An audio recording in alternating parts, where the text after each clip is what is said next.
está sentado en el trono, al que vive para siempre y siempre, sea la gloria, sea la honra y el poder, sea la gloria, sea la honra y el poder. al que está sentado en el trono, al que vive para siempre y siempre, sea la gloria, sea la honra y el poder, sea la gloria, sea la honra y el poder, Al que está sentado, en el trono, al que vive para siempre y siempre, sea la gloria, sea la honra y el poder, sea la gloria, sea la honra y el poder. al que está sentado en el trono, al que vive para siempre y siempre, Sea la gloria, sea la honra y el poder, sea la gloria, sea la honra y el poder. Quiero conocerte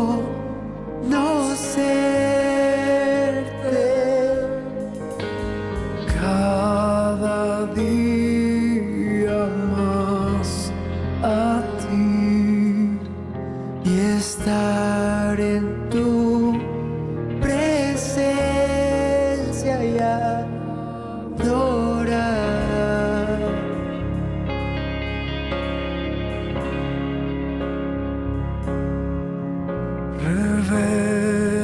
Revélanos tu gloria,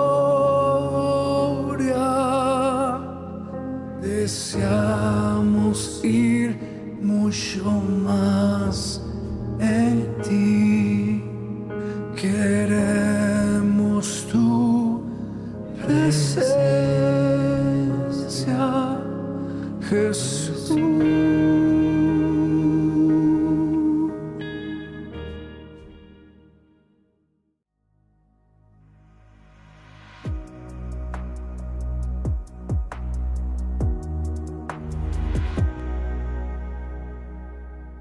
Lucas 13:34 dice: Oh Jerusalén, Jerusalén, la ciudad que mata a los profetas, que apedrea a los mensajeros de Dios.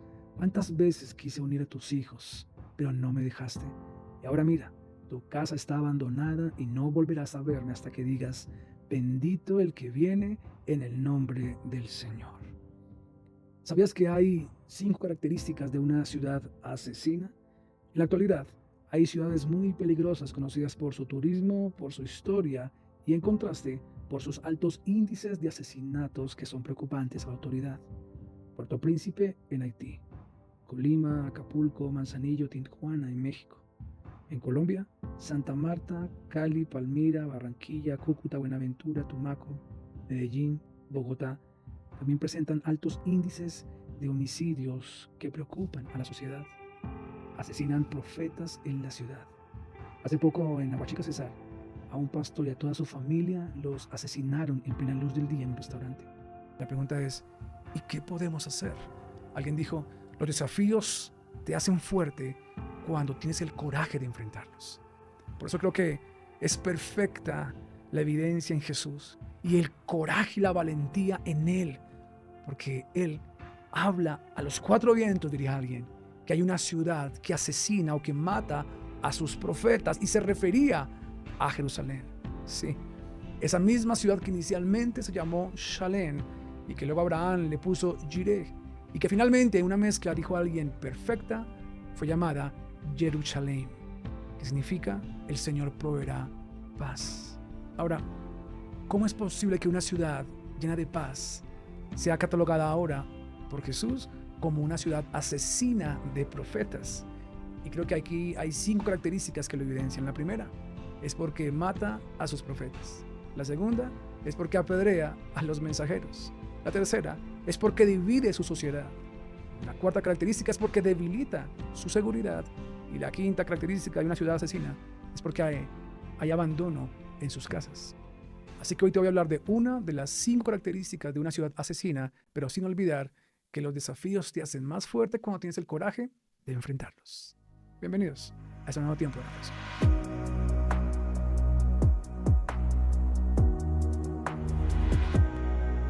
Dice la Biblia en Lucas 13:34 que Jesús dice: Jerusalén, Jerusalén, la ciudad que mata a los profetas. Familia, creo que Jesús tuvo el coraje de enfrentar una realidad que muchos querían ignorar y tal vez otros normalizar. El apóstol Pablo en alguna oportunidad le escribe a los romanos y les dice: porque las cosas que se escribieron antes para nuestra esperanza han sido escritas, a fin, por la paciencia y la consolación de la Escritura, tengamos esperanza. Es decir, la realidad de una historia escrita no es para resignación o para mostrar la cruda realidad de una ciudad, sino para anunciar la esperanza de Cristo en medio de tan difícil situación. Por eso la esperanza tiene un gran componente y es la confrontación. Esa confrontación que nos ayuda a cambiar, a corregir inclusive conductas que pueden traer oscuridad a la ciudad.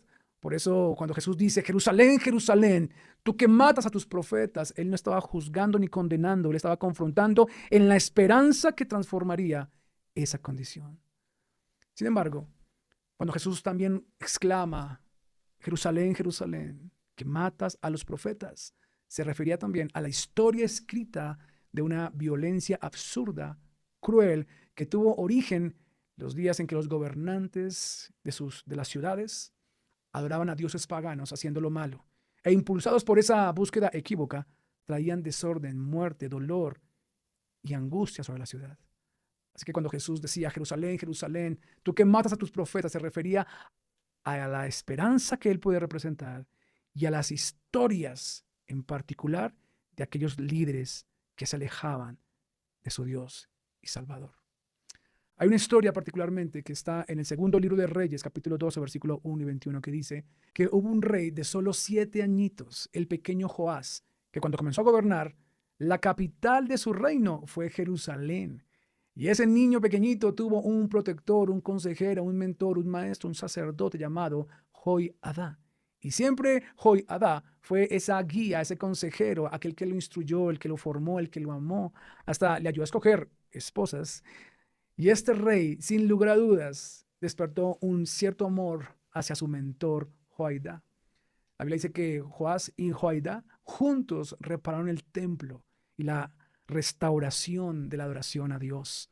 Todos los jefes del país y del pueblo en general se alegraban y llevaban muchas ofrendas todos los días, al punto que era tanto el dinero que pudieron contratar albañiles, carpinteros, personas que trabajaban el hierro, el bronce. Todos estaban unidos con un solo fin: reparar, reconstruir, levantar el templo de Jehová.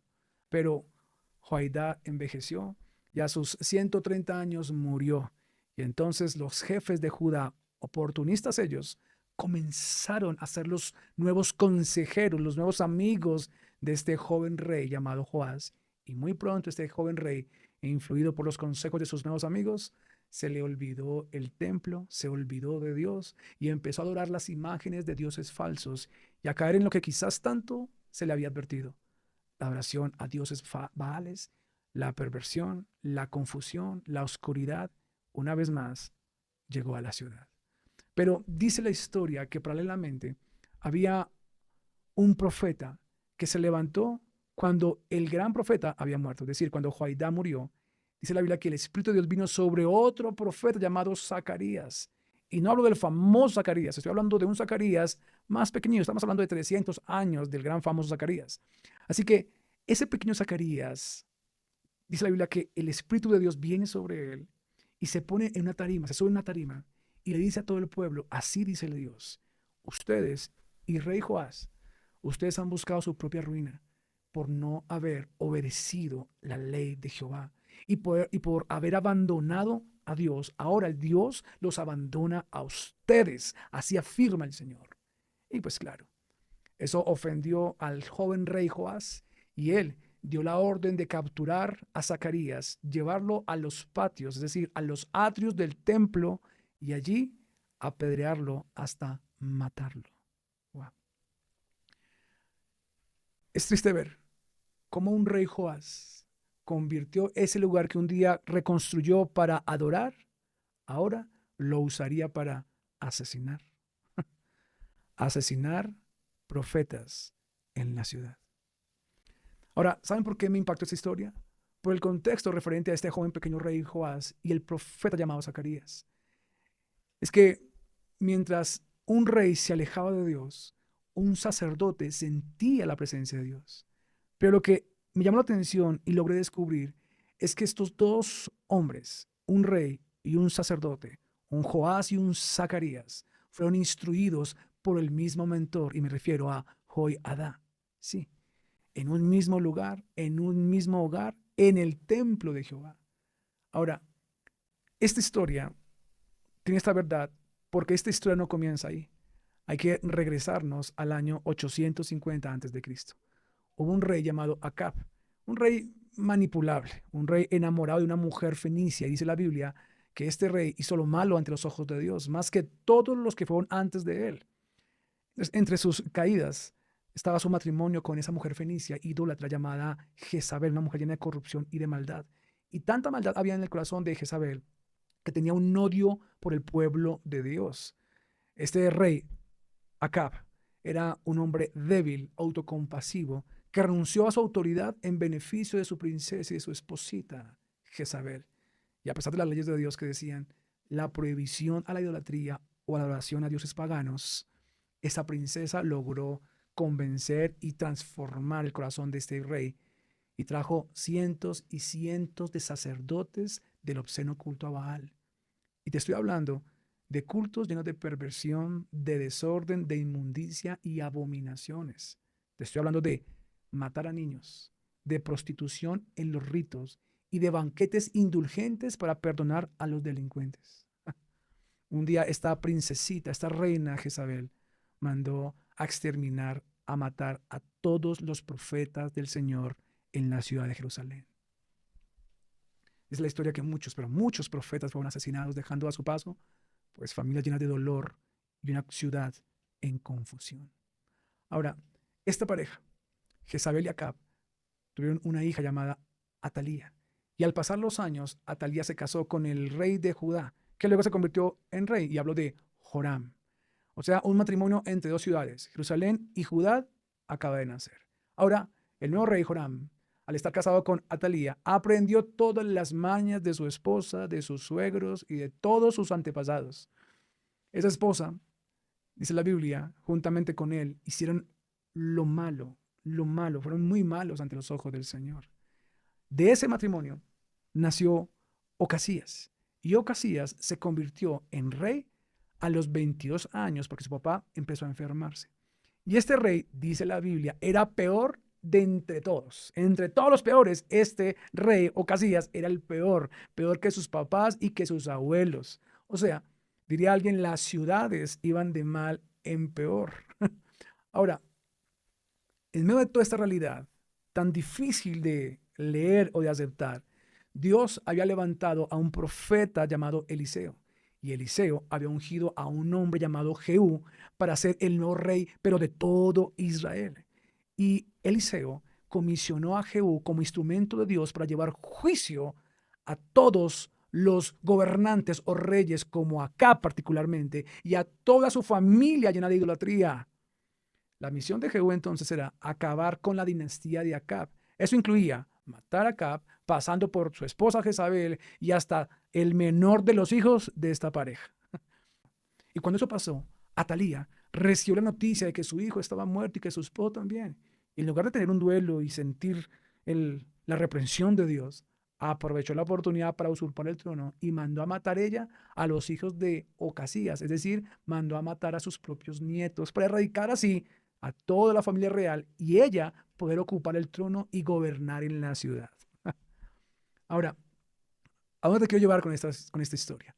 Dice la Biblia que sin que esta abuela Atalía lo supiera, un solo nieto logró escapar de tal matanza.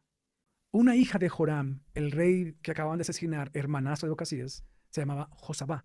Y Josabá estaba casada con el sacerdote Joaidá. Sí, el sacerdote de esta historia inicial. Este sacerdote y su esposa fueron los que tomaron a ese bebé llamado Joás, a ese pequeño niño, y lo escondieron en el templo durante 6 años. Años donde esa viejita reina hizo lo malo ante los ojos de Dios. Fueron 6 años de muerte, de angustia y de oscuridad para la ciudad. Esa abuela, dice la Biblia, que hizo lo mismo que todos los que antecedieron su reinado. Mientras tanto, mientras esa abuela hacía lo malo, el niño Joás crecía protegido, instruido en el templo. Ahora, familia, yo creo que ahí fue el inicio de una convivencia entre dos primos hermanastros, porque en esa misma casa sacerdotal nacería el hijo llamado Zacarías. Sí, Zacarías era hijo del profeta, del mismo mentor que un día guardó la vida de aquel pequeño rey. Así que Joás y Zacarías crecieron los dos en el mismo lugar, en la misma casa, bajo los mismos principios, instruidos por el mismo profeta, por ese sacerdote que sin lugar a dudas hablaba a sus 2 hijos los principios y el celo por la adoración a Dios. Dijo alguien, eran una familia, eran como hermanos, eran de la misma casa, tenían los mismos principios, las mismas advertencias, la misma verdad reposaba en 2 corazones. Sin embargo, todo eso se acabó cuando murió Joaidá, el gran sacerdote. Cuando murió este sacerdote, este padre, este mentor de estos 2 personajes, leímos en la historia o recordamos en la historia que este rey mandó a matar al profeta en el templo. Así que, familia, estas historias escritas bíblicamente me hacen recordar que los desafíos de la historia nos hacen fuertes cuando tenemos el coraje de enfrentarlos y no ignorarlos. Por eso cuando Jesús dijo, Jerusalén, Jerusalén, tú que matas a tus profetas, se refería particularmente a estas características de una ciudad. Y es una ciudad que está llena de reyes enceguecidos por el poder. Por una ciudad que está llena de aquellos que piensan que las malas amistades no corrompen las sanas costumbres y que logran convencer a sus hijos para que asesinen, aún olvidando a aquellos que un día amaron en casa. Una ciudad asesina está llena de aquellos que piensan que un niño de 6 años ya puede tomar decisiones sobre su cuerpo o que tiene la madurez suficiente para ser responsable. Una ciudad asesina está llena de aquellos que piensan que la madurez es sinónimo de vejez. Como si se les hubiera olvidado que hubo reinas abuelas que mataban a sus nietos para quedarse en el poder. Una ciudad asesina está llena de aquellos que se les olvidó que aunque la formación, la instrucción y el amor son importantes, no son suficientes cuando un hombre comienza a buscar a dioses paganos. Una ciudad asesina está llena de hombres dispuestos a construir ladrillos, sí, pero no a reparar sus propios cimientos. Solo saben recoger dinero, pero para pervertir el sacerdocio. Cuando Jesús dijo, Jerusalén, Jerusalén, tú que matas a tus profetas, se refería a esas ciudades llenas de personas que están esperando que mueran los buenos en un hogar para maximizar lo malo que hay en sus casas. Jesús se refería a esas ciudades llenas de consejeros oportunistas que tristemente convierten a los reyes en asesinos de profetas y de familias. Una ciudad asesina está llena de gente ofendida que en lugar de reconocer sus pecados, justifican sus conductas silenciando a sus víctimas. Esas ciudades asesinas están llenas de Joás, de Acab, de Jezabel, de Atalías, que obsesionados por su adoración a Baal, caen en el obsceno y pervertido mundo de la inmundicia, donde sus abominaciones los alimentan. Y hablo de abortos, prostitución virtual y de banquetes para que perdonen a los delincuentes que tanto dolor han traído a la ciudad. Una ciudad asesina está llena de hijos que se presentan como reyes o como princesas, pero que en sus bajas pasiones traen la muerte de aquellos familiares, así poder usurpar una posición y una autoridad. Wow, familia. Pero ¿saben qué dice la Biblia? Las cosas que se escribieron antes para nuestra enseñanza han sido escritas a fin que por la paciencia y la consolación de la Escritura tengamos y anunciemos esperanza. Y esa esperanza que dice la Biblia se refiere en que en esa ciudad vendrá un nuevo despertar, que en esa ciudad esa esperanza está en aquellos que sientan a Dios reflejado en cada paso que los lleva hacia su Jerusalén, no importando lo que allí haya ocurrido. La esperanza que dice la Biblia para la ciudad es sentir el despertar de esos Jehú ungidos por Eliseo para confrontar y acabar esa dinastía del mal. La esperanza que hoy hay para la ciudad es el despertar de aquellos Zacarías que por el Espíritu de Dios en ellos o sobre sus vidas se subirán sin temor a muchas tarimas y le dirán al pueblo lo que Dios quiere anunciar. Y hoy quiero decirte que hay un profeta que llamaron rey, hay un profeta que fortalecido por su sacerdocio estuvo dispuesto a ir a Jerusalén para morir no como en un pasado, sino para vencer la muerte en el presente y anunciar la esperanza en la ciudad para su futuro. Y es el mismo que dijo a Jerusalén: Jerusalén, aunque haya muerte en tus calles, hoy te digo, yo soy el camino, la verdad y la vida.